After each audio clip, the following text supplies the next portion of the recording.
नमस्कार दोस्तों। श्राद्ध पक्ष में ज़रूर सुनी जानी चाहिए धोधाबाई की कहानी।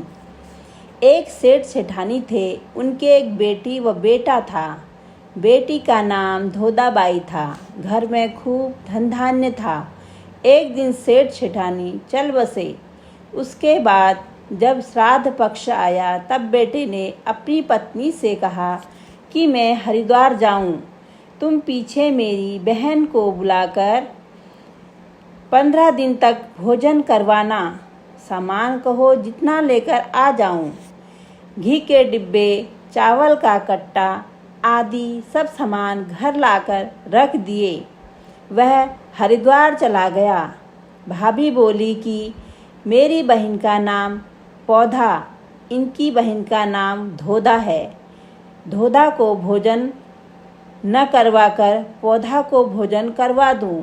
वह पौधा को 15 दिन तक का भोजन करने के लिए कहकर आ गई।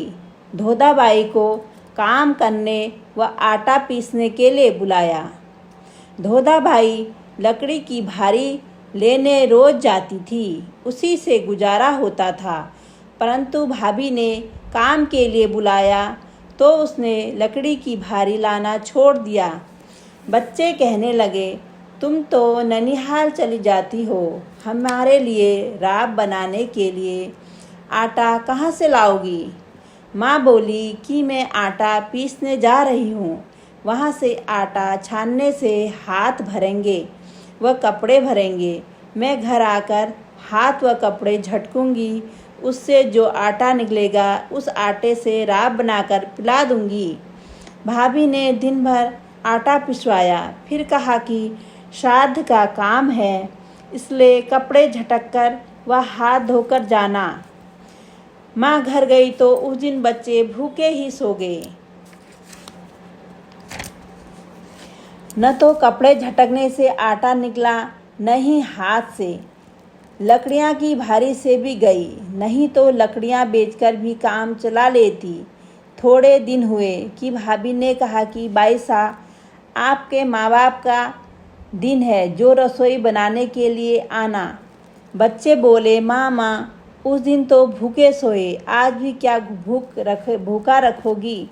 माँ बोली, नहीं, आज नाना नानी का श्राद्ध है। नाली के आगे कुल्हड़ियाँ रख देना। चावल व आटे से भरे हाथ धोऊंगी, जो नाले सो कुल्हड़ियाँ भर जाएगी। उस पानी से शाम को घर आकर राब बनाकर पिला दूंगी। लड़का आकर कुल्हड़ियाँ रख देता है। भाभी धोधाबाई से कहती है, बाई साहब, श्राद्ध का काम है, इसलिए चावल को बर्तन में धो लो व आटे के हाथ भी बर्तन में धो लो। नाली में हाथ धोना मत धोना। बाईसा ने रसोई बना दी। ननद बोली, जाऊं भाभी? भाभी बोली, हाँ जाओ, पर पेड़ हिले तब भोजन करने के लिए आ जाना। नदी के किनारे जाकर वह बैठ गई। पेड़ हिले न कोई वह भोजन करने के लिए जाए। शाम होने से वह घर गई तो बच्चों ने कहा कि माँ, नाली में पानी तो आया ही नहीं। वह बोली, क्या करूँ बेटा? मामी ने हाथ बर्तन में धुला दिए। धोधाबाई जाती जाती नदी में से 7 कंकर लाई। हांडी में डालकर चूल्हे पर रख दिया। बच्चे बोले, माँ भूख लगी है। माँ बोली कि बेटा, उबले जब डालूं। बच्चों की रोते रोते नींद आ गई। वह स्वयं भी रोई। आज मैंने गलती की, लकड़ियाँ की भारी लेकर आती तो बच्चों को चना लाकर राब करके तो पिला देती। इस तरह बिलखती उसने नींद आ गई। इधर पितरों की अमावस्या आई। वह खूब रोने लगी। हरिद्वार में भाई तर्पण कर रहा था तो उस समय पानी में रक्त की बूंदें गिरने लगी। भाई ने ब्राह्मण से पूछा, ये क्या हो रहा है? ब्राह्मण ने बताया कि तेरे तन की सवासनी कल्पी रोई है, इस कारण पानी लाल हो गया है। वह बोला, नहीं, मैं पत्नी को कहकर आया हूँ कि 15 दिन तक मेरी बहन को भोजन करवाना। महाराज, यह बात आपकी झूठी है। महाराज ने कहा कि नहीं माने तो तेरी इच्छा, बात तो यही है। भाई तर्पण करता करता उठ गया। वापिस घर आते समय रास्ते में रात हो गई। वह एक पीपल के पेड़ के नीचे सो गया। पीपल के ऊपर से सारे पितर बात कहने लगे कि मैंने तो लापसी खाई, किसी ने कहा चक्की खाई, तो किसी ने कहा कि घेवर खाए, पर सेठ सेठानी नहीं बोले।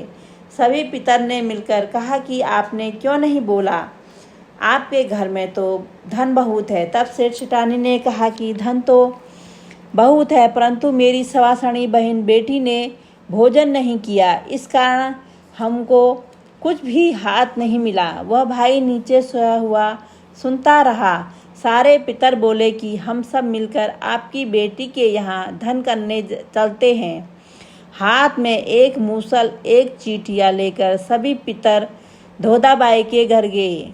चलते चलते बोलते जाते हैं कि खेम कुशल हाथ में मुसल।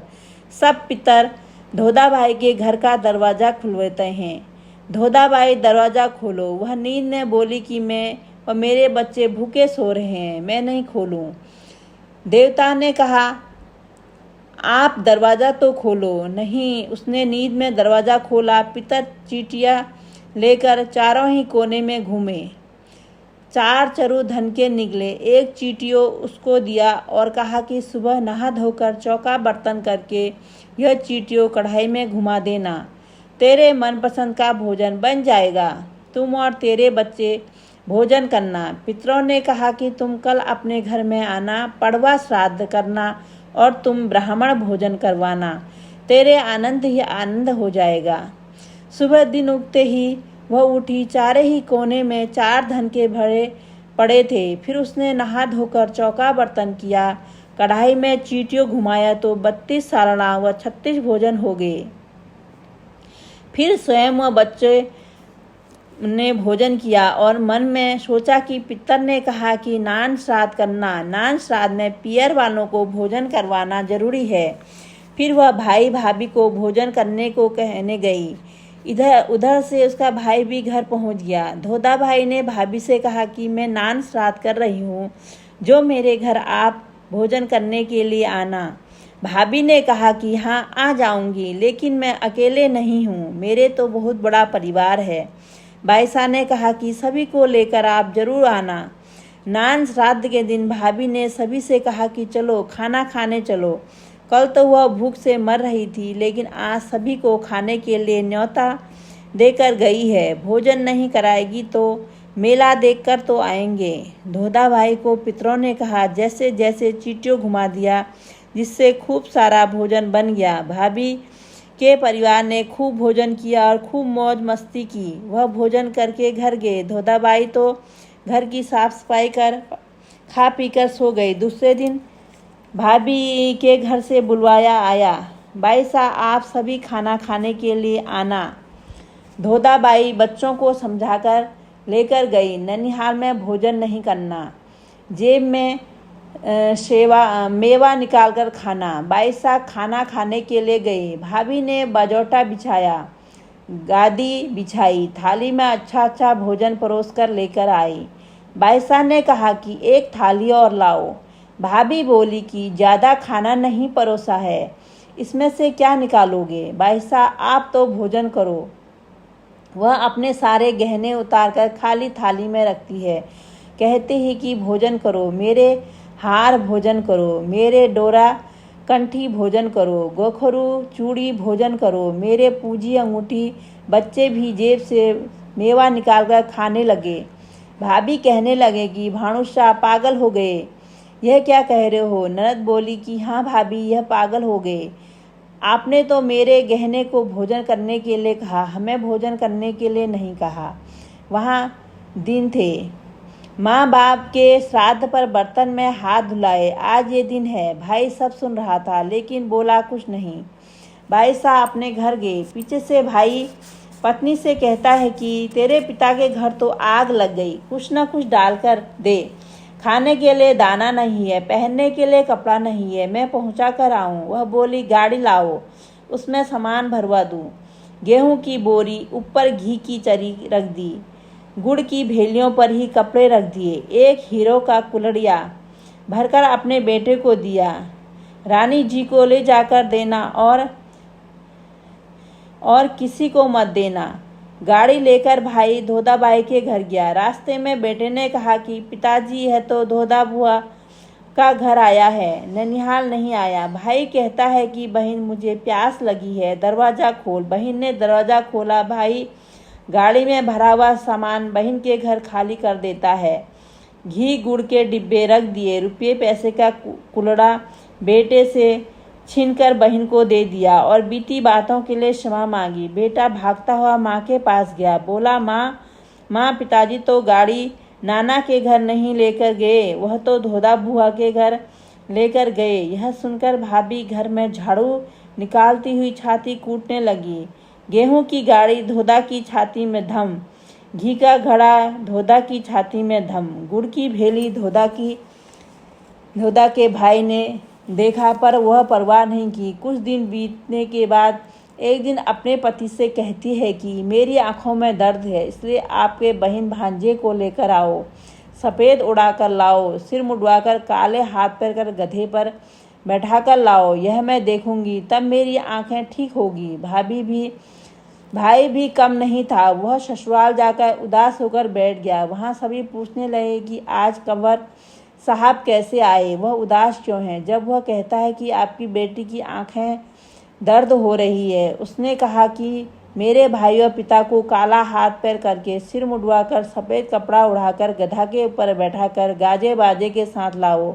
जब आपकी बेटी की आंखें ठीक होगी, वह सभी तैयार होकर गधे पर बैठकर गाजे बाजे से रवाना हो गए। गाजे बाजे की आवाज़ सुनकर वह जल्दी से उठकर बाहर देखने गई तो भाई बोला, देख बंदा की चेरी, अम्मा तेरी की मेरी। यह देख कर वह बहुत दुखी हुई। वह चुप नहीं रही। फिर एक दिन उसने कहा कि मेरे सखी सहेली का व्रत है, इसलिए आप मुझे जंगल से एक डाली ला कर दो। वह डाली लाया तो डाली को चौक में लगाकर पूजा की। फिर बोली कि मैं आपको पूछती हूँ, शाखा सहेली, आप मर जाओ, सासू दोई नंदोली।